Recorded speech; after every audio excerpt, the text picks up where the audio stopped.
Video ஆன்ல இருக்குதோ. சரி, ரொம்ப நாள் ஆச்சு இந்த மாதிரி உட்காந்து வீடியோ பேசிக்கலாம், எனக்கே கொஞ்சம் டச் விட்டு போச்சுன்னு நினைக்கிறேன்.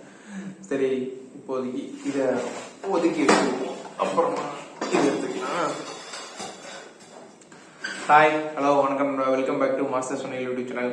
இன்னைக்கு நம்ம வந்து என்ன பார்க்க போறோம்னா, டிவிகே தலைவர் வந்து இன்னைக்கு கல்வி மீட்டிங் பண்ணிக்கிறார். டிவிகே தலைவர் தளபதி விஜய் தான் கல்வி தேர்ச்சி பெற்றவங்களுக்குலாம் பரிசு கொடுத்து அவங்களுக்கு வந்து ஊக்குவிச்சுக்கிறாரு. என்ன பரிசு கொடுத்துக்கிறாரு மொத்தமா எல்லாத்தையும் இந்த வீடியோக்குள்ள பார்ப்போம் வாங்க. ஓகே, இப்போ வந்து டிவிகே தலைவருக்கு முன்னாடி போறதுக்கு முன்னாடி இந்த வீடியோவில் நான் ஃபர்ஸ்டே ஒன்று பேச வேண்டியது இருக்குது. என்னதுன்னா, கொஞ்சம் கடுப்பெத்துற விஷயமா தான் இருக்குது. தளபதி அவர் வந்து ஒரு சில ஹீரோயின்ஸோட ரிலேஷன்ஷிப்ல இருக்கிறான்னு சொல்லி நிறைய ரூமர்ஸ் போகுது, நிறைய டாக்ஸ் போகுது, நிறைய மீம்ஸ் போகுது. பார்த்துட்டு லைட்டா கடுப்பாகுது. இவங்களுக்குலாம் என்ன பிரச்சனைன்னு தெரியல, என்னன்னு தெரியல. ஒரு மனுஷன் வளரக்கூடாதா? ஏன் அவங்களாம் ஃப்ரெண்ட்ஸா இருந்தா வெளியே கூட போக மாட்டாங்களா? என்னையா கடுப்பேத்த மாதிரி பண்றானுங்க. அவங்க யாருன்னு நான் ஹீரோயின்ஸ் பேரை சொல்ல விரும்பல. சரி, நீங்க இப்படி போடுறீங்களே, சரி அவரை தான் பாத்திக்கிறீங்க, அவரு இதெல்லாம் கண்டு கூட மாட்டாரு, அசால்ட்டா எடுத்துட்டு போயிடுவாரு. அவங்க அந்த ஹீரோயின்ஸ் அந்த பொண்ணுங்களோட நிலைமை யோசிச்சு பாத்தீங்களா? உங்க வீட்டுல ஒரு பொண்ணு இருந்து அப்படி பண்ணுவீங்களா? கடுப்பேத்த மாதிரி இருக்கும். சரி, எனக்கு இதை பத்தி பேசுறதுக்கு அவ்வளோக்கா வயசு இல்லை, அதனால பேச வேணாம்னு பாக்குறேன். எல்லாரும் இந்த மாதிரி மீம்ஸ் இந்த மாதிரி வீடியோஸ் எல்லாம் போடுறதுக்கு மாதிரி நம்ம வீட்லயும் ஒரு பொண்ணு இருக்குங்கிறத நினைச்சிட்டு போடுங்க. நீங்க 1000 பேசுங்கடா, அவர் ரிலேஷன்ஷிப் இருக்கிறாரு, அதுல இருக்கிற 1000 பேசுங்கடா. எனக்கு என் தலைவன், என் தளபதி பத்தி தெரியும். அதே மாதிரி தளபதி ஃபேன்ஸ் எல்லாத்துக்கும் தெரியும். நீங்க ஒன்றும் பண்ண முடியாது. சரி, ஓகே, டென்ஷன்ஸ் எல்லாம் ஓகே. இப்போ வந்து என்னன்னா, நம்ம ஒரு நல்ல விஷயத்தை பத்தி பேச போறோம். போன வருஷமே பண்ணார்ல, இந்த 10th 12th படிச்சவங்களுக்கு வந்து பரிசு கொடுத்து ஊக்குவிச்சுக்குது. படிச்சவங்களுக்கு சொல்றது வந்துட்டு அதிக மதிப்பெண் எடுத்தவங்களுக்கு. ஏன்னா அவங்க அதிக மதிப்பெண் எடுத்தாங்கன்னா, அவங்களுக்கு ஊக்குவிச்சாங்கன்னா அவங்க இன்னும் எக்ஸ்ட்ராவா மார்க் எடுப்பாங்க, எக்ஸ்ட்ராவா படிப்பாங்க. இப்போ 10th எடுத்தவங்க 12th அதிகமாக மார்க் எடுக்க வாய்ப்பு இருக்குது. 12th எடுத்தவங்க காலேஜ்ல இன்னும் நல்லா படிக்க வாய்ப்பு இருக்குது. இதே மாதிரி அடுத்த வருஷம் வரவங்களும் ட்ரை பண்ணுவாங்க. ஏன்னா இப்போ வந்து ஒரு தமிழ்நாட்டிலேயே சவுத் இந்தியாவிலே ஒரு பிக்கெஸ்ட் ஆக்டர் வந்து இந்த மாதிரி ஒரு பரிசு கொடுக்கும்போது மிச்சவங்களும் நாமளும் அடுத்த வருஷம் பரிசு வாங்கணும்னு சொல்லி நிறைய பேர் படிச்சு அதுக்காக நிறைய மார்க் வாங்க வேண்டியது. இது வந்து பாலிடிக்ஸா எடுத்துக்கலாம், பாலிடிக்ஸா தான் பண்றான்னு கூட வச்சுக்கலாம். மேக்சிமம் பாலிடிக்ஸ் தான், மேக்சிமம் ஸ்டூடெண்ட்ஸ் எடுத்துக்கலாம். அது நம்மளோட பாயிண்ட் ஆஃப் வியூ. இப்போதைக்கு என்னன்னா, அந்த இதுல வந்து என்னென்ன சொல்லிக்கிறாருன்னா, அவர் பாட்டு வந்தாருங்க, டீசெண்டா வந்தாரு, ஒரு இதுமே இல்லை, ஒரு பந்தாவும் இல்லை, ஒரு கூலிங் கிளாஸ் இல்லை. அவர் பாட்டு வந்தாரு பழக்கம் போல, ஒரு ஒயிட் செட்டு, ஒரு பேண்ட், ஸ்லிப்பர் போட்டு ஜாலியா வந்தாரு.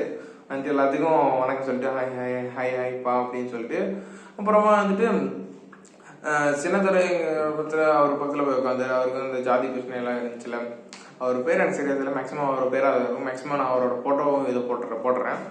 அந்த ஜாதி பிரச்சனையான பையன் கிட்ட போய் உட்காந்துக்கிறாரு. நீங்க என்ன வேணா பண்ணுங்கன்னு சொல்லு. அவர் வந்து என்ன சொல்ல வர்றாருன்னா, எனக்கு எல்லாரும் சமம் தான், நான் எல்லாத்தையும் ஒரே மாதிரி தான் பாக்குறேங்கிறத அதை சொல்ல வர்றாரு. இப்படிப்பட்ட மனுஷனை போய் அப்படி ஏதாவது பேசினா கோவம் வருமா? கோவம் வராதான்? அடுத்து வந்து எப்படின்னா, சரி இது ஆரம்பிக்கும் போது இந்த மாதிரி ஃபங்க்ஷன் பண்றோம், சாப்பாடு அவங்க வர்றவங்களுக்கு எல்லாம் வேணும் தானே கண்டிப்பா. அந்த மாதிரி சாப்பாடுனா சும்மா இந்த மாதிரி எல்லாம் பண்ணல. அவர் வந்து கிட்டத்தட்ட 15 ஐட்டம் கிட்டத்தட்ட ஏதோ இருக்குன்னு நினைக்கிறேன். அந்த லிஸ்ட் எனக்கு கிடைச்சுன்னா நான் இதை இங்க போட்டுறேன். பார்த்தேன், வடை, பருப்பு, சாதம் சம்திங் கூட்டி ஒரு 5-6 இருந்துச்சு. அப்புறம் அது மாதிரி எல்லாமே நல்லா இருந்துச்சு. சரி, இது வந்து இப்ப அவர் மேடையில பேசும்போது ஒரு 5 நிமிஷம் லைட்டா சாப்பிட்டு வந்துடுறேன். என்ன சொன்னார்னா, சக்சஸ் வந்து அது வந்து எண்ட் ஆகுறது இல்லையாமா. சக்சஸ் வந்து நம்மளுக்கு முடியறதில்ல. இப்ப நீ ஜெயிச்சுட்ட அதோட நிக்கணுங்கிறது அவசியம் இல்லை. அதே மாதிரி ஃபெயிலியர் தான் உன்னோட கடைசி இதுவும் இல்லை. அதுதான் சொல்லுவாரு. இப்ப நீ வந்து ஒரு விஷயத்துல ஜெயிச்சுட்ட, நீ இப்ப அதோடய நிக்கணுங்கிற அவசியம் இல்லை, அதே மாரி போகலாம். அப்புறம் ஃபெயிலியர் வந்து இப்ப நம்ம தோத்துட்டோமே, ஃபெயில் ஆயிட்டோமே, இந்த ஃபெயில் ஆனது அவ்வளவுதான், நம்ம முடிஞ்சதுலாம் நினைக்கிறேன், அடுத்த டைம் கிளியர் பண்ணிடுவேன், அவ்வளவுதான். Success is never ending. Failure is never final. குடிச்சிட்டு மாதிரி நம்மளை டிசைட் பண்ணாதுங்கிறதுல நிறைய பேர் படிக்காத நிறைய எல்லாம் சயின்டிஸ்ட் அந்த மாதிரிலாம் ஆயிக்கிறாங்க. அதே மாதிரி இந்த ட்ரக்ஸ் சொசைட்டி பத்தி ரொம்பவே தீவிரமா பேசியிருக்காரு.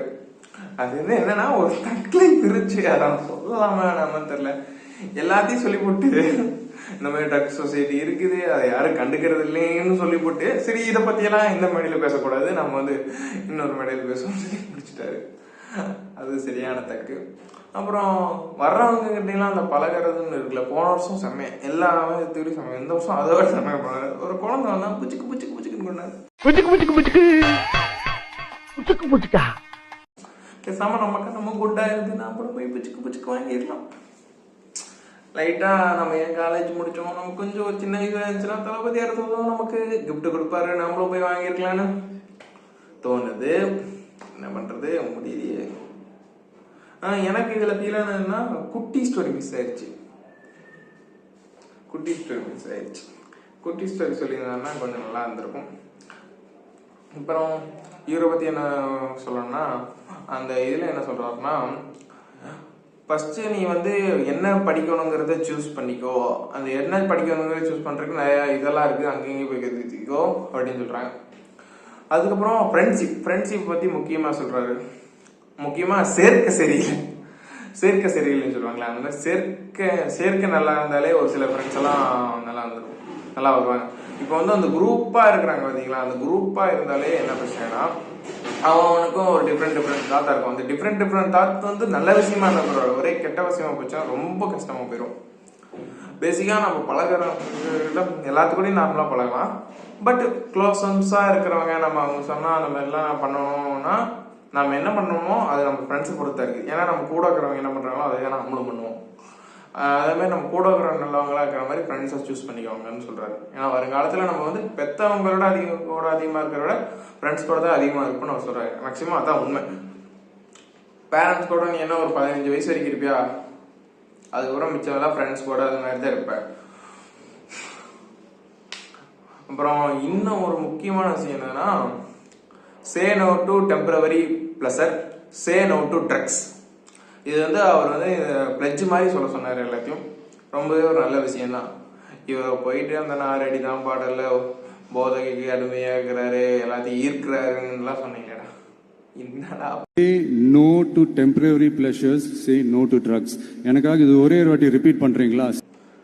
அதே மாதிரி தான் அந்த சோசியல் மீடியாவில் வருதுல்ல, சோசியல் மீடியாவில் வரதெல்லாம் கரெக்டு தான். எல்லாத்தையும் பார்ப்போம், எல்லாத்தையும் படிப்போம், வெட்டியா இருந்துட்டு ஸ்க்ரோல் பண்றோம், டைம் வேஸ்ட் பண்றோம். எல்லாத்தையும் பாரு, எல்லாத்தையும் படி. ஆனா எதை எடுத்துக்கணுமோ அதை எடுத்துக்கோ, நல்ல விஷயத்தை எடுத்துக்கோ, கெட்ட விஷயத்தை விட்டுரு. இப்போ ஒருத்தர் எது உண்மைன்னு உனக்கே ஒரு நாள் புரிய வரும். அந்த ஸ்டேஜ் வரும்போது நீ புரிய வரும். ரொம்ப பூமரா போகுதோ, சரி அவர் சொன்னதான் நான் சொல்றேன், நான் எதுவும் போகல, அதுக்கு நான் அவரு பூமர் சொன்ன நினைக்கிறேன். அவர் வந்து சொல்றாரு, அவர் நமக்கு ஒரு பெரிய இடத்துல இருக்கிறாரு, அவர் வந்து நமக்கு சொல்லிதான் ஆகணும், நமக்கு வந்து அவர் நம்ம சொல்றதை கேட்டுதான் ஆகணும். தளபதிக்கான அவர் சொல்றது எல்லாத்தையும் அப்படியே நான் கேட்பேன். மேபி அவர் சொல்றதுல ஏதாச்சும் தப்பு இருந்துச்சுன்னா அதை நான் விட்டுருவேன். ஏன்னா அவர் வந்து அவரோட பாயிண்ட் ஆஃப் வியூல அது கரெக்டா இருக்கும், நம்மளோட பாயிண்ட் ஆஃப் வியூல எது கரெக்டா இருக்கோ அதை நம்ம எடுத்துக்கணும். இதெல்லாம் பார்க்கும்போது என்ன தோணுதுன்னா, நான் கொஞ்ச நாள் தானே, அப்புறம் ஃபுல்லா சினிமா குவேட் பண்ண போறாருல, அந்த மாதிரி தான் தோணுது. சாரி, கொஞ்சம் ஹாஸ்டல் ரூமில் இருக்கிறனால ஒரு டிஸ்டர்பன்ஸ், அதனால தான் வீடியோ வந்து பாஸ் பண்ணிட்டு போக வேண்டியதாக இருந்துச்சு. இதை கூட கட் பண்ணாமல் போடுறேன்னு நினைக்கிறேன். கொஞ்சம் ஒரு சிங்கிள் டேக்காக ஒரு லைவாக இருக்கணும், எதுவும் யோசிச்சு பேச வேணாமல் இருக்கணும்னு பார்த்தேன். அதுதான் இப்போ நான் வேறு எதில் விட்டேன்னு தெரில. இவர் வந்து இப்போ சினிமாவுக்கு வெயிட் பண்ண போகிறாருல, நேரம் கட்டுற நேரத்தில் தான் மெசேஜ் நோட்டிஃபிகேஷன். இவர் வந்து இப்போ சினிமாவுக்கு வெயிட் பண்ண போகிறாருல. ஏன்னா ரொம்பவே ஒரு கஷ்டமான விஷயம் என்னன்னா, முடியல அவ்வளோதான் இல்லை, 68 இப்போ கோட் படம் வந்துடுச்சு, டைட்டில் ரிலீஸ் ஆயிடுச்சு, கிளிம்ஸ் செம்மையாச்சு. சாரி, அதுக்கு வந்து கொஞ்சம் ரியாக்ஷனும் ரிவ்யூவும் போட முடியல. அது வந்து கொஞ்சம் அது ஒரு டைம் எக்ஸாம் டைம் போயிடுச்சு, அதனால போட முடியல. நான் இது இல்லைன்னா போட்டுருப்பேன். செம்மையாக இருந்துச்சு. யாராச்சும் போய் பார்க்கலன்னா கீழே அது டிஸ்கிரிப்ஷன்லேயே அதுக்கு லிங்க்கும் தரேன், போய் பார்த்துட்டு வந்துடுங்க. என்னன்னா 68 அடுத்து 69 வருமானு தெரியல. இதுதான் கடைசி படம் தான் சொல்கிறாங்க. ஏன்னா இந்நேரத்துக்கு அப்டேட் வந்துருக்கணும் அடுத்த படத்துக்கு, இன்னும் வரல. அப்போ 69 இல்லை. அப்புறம் அரசியல் தான். அதுக்கப்புறம் என்ன வந்துச்சுன்னா இந்த 7 ஸ்கிரீன் ஸ்டுடியோஸ்ங்கிறாங்களா, அவங்க வந்து அந்த பர்த்டேக்கு ட்ரிபியூட் பண்ணாங்க தளபதிக்கு. அதில் வந்து அந்த 70ங்கும்போது முடிஞ்சு அந்த உடஞ்சி அரசியலுக்கு போகிற மாதிரி வந்துருந்துச்சு அந்த கிளாக் வந்து. இப்போ வந்து தளபதி 70 வந்து இவங்க தான் எடுக்க போகிறாங்களா? இதுக்கு ஒரு ஹிண்டா இல்லை இதை நம்ம எப்படி எடுத்துக்கிறது? யாருக்காச்சும் தெரிஞ்சா சொல்லுங்களேன். எனக்கு தளபதி ஸ்க்ரீனில் பார்க்கணும். அப்புறம் வந்துட்டு இப்போ வந்து ஆக்சுவலாக நான் இந்த இந்த கல்விக்கு உதவி பண்ணுறது இதெல்லாம் பார்த்தாலே கொஞ்சம் ரொம்பவே ஒரு சந்தோஷமா இருக்குது. என்னன்னா நாம் இப்படிப்பட்ட தலைவர் தான் நம்ம ஃபேனாக இருந்துக்கிறோம் அப்படிங்கிற மாதிரி இருந்துருக்குது. ஆஸ் அ தளபதி ஃபேனாக ரொம்பவே ப்ரௌடாக இருக்குது. இப்போ என்ன கண்டிஷன் தெரியுமா? வேதனையாக இருந்தாலும் பெருமையாக இருக்குது. வேதனையா இருந்தாலும் பெருமையா இருக்கு. அதுதான் அவருக்கு நமக்கு நம்ம இவ்வளோ நாளாக வாழ்க்கையில் சின்ன வயசுலேருந்து ஒரு விஷயத்தையும் ஒரு படத்தையும் கற்றுக் கொடுத்துருவாரு. இப்போ நாட்டுக்கே கற்றுக் கொடுக்க போறாரு, ஒரு நாட்டுக்கே தலைவராக போறாருங்கும்போது கிட்டத்தட்ட ஒரு சந்தோஷமான நிலை தான். ஆனால் இந்த சினிமாவை வெயிட் பண்ணாமல் படம் நடிச்சுட்டே இருந்தாருன்னா கொஞ்சம் நல்லாயிருக்கும். இந்த வீடியோ யாராச்சும் பார்த்தீங்கன்னா தயவு செஞ்சு விஜய் சார் கண்ணில் படும்படி ஷேர் பண்ணவும், இந்த கடைசி 30 செகண்டையாக ஷேர் பண்ணவும். சினிமாவுக்கு வெயிட் பண்ணாமல் தயவு செஞ்சு படம் நடிங்கண்ணே. ஆசையாக பார்த்துட்டு படமும் நடிங்கண்ணே. அட்லீஸ்ட் வருஷத்துக்கு ஒரு படம் இல்லை 2 வருஷத்துக்கு ஒரு படமாச்சும் நடிங்கண்ணே. அப்புறம் நாங்கள் ரொம்ப பாவண்ணே. அப்புறம் உங்கள் படத்தை பார்த்து செலிப்ரேட் பண்ண முடியாது, தேட்டருக்கு போக முடியாது, போய் விசில் அடிக்க முடியாது, கத்த முடியாது.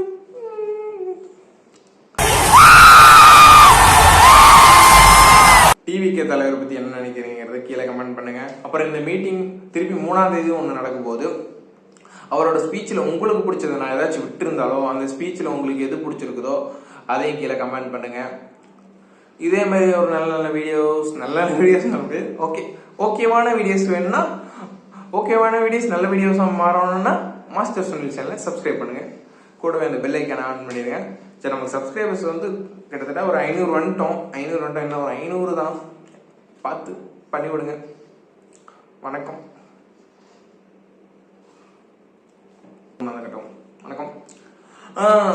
அவ்வளோதான், நான் கடைசி கிளம்புறேன். தட்டா, பை பாய்.